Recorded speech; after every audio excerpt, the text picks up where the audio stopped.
Well, there were many very interesting ideas in this plenary discussion. And it's really very hard to summarize, obviously. But what I keep for me for thinking further is a few ideas.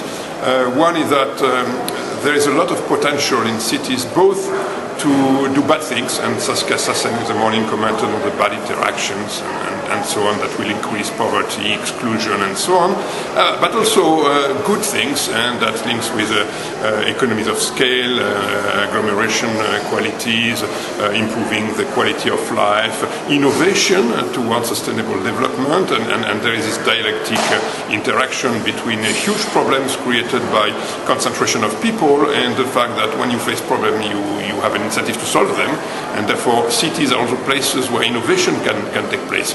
So in a way, in discussion there were optimists and pessimists, and I think it's a wrong way to look at things. Basically the future is what we are going to do with it, and there is a huge potential to do something good, and we need to be proactive into making that happen.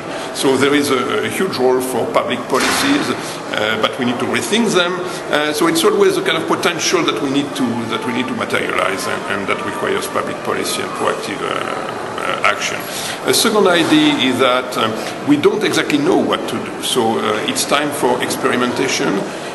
So we need to encourage experimentation and, of course, to evaluate things and to disseminate the results from the evaluation so that we can learn from the experimentation to try to discover what a proper urban policy should be.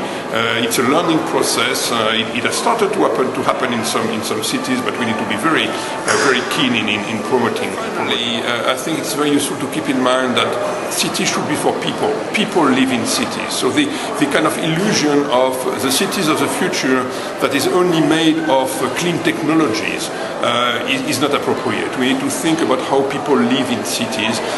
So we need to think that when the connection between cities and economic growth should also include the notion of inclusive growth, and how to make sure that people find a good quality of life in cities.